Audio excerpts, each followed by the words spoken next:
ሊሰማ ድዶች ሊናገሩ በጌታ ታምራት ዕውራን ሊበሩ ሙታን ይነሱ ዘንድ በማፀንሽ ፍሬ ከእግዚአብሔር ወደ አንቺ ተልኬያለሁ ዛሬ።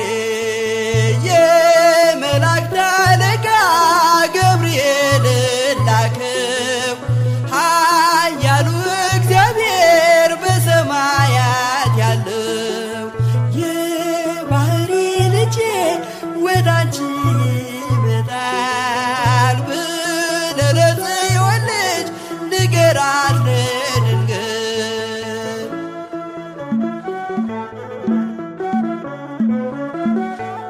ደስ አሰኛት አለው በልዩ ሰላምታ ሐሴት እንድታደርግ ምስራቹን ሰምታ ድዳ እንዳደረግከው ካህን ዘካርያስን እንዳታሳዝናት ከእርሷ ጋር ስትድር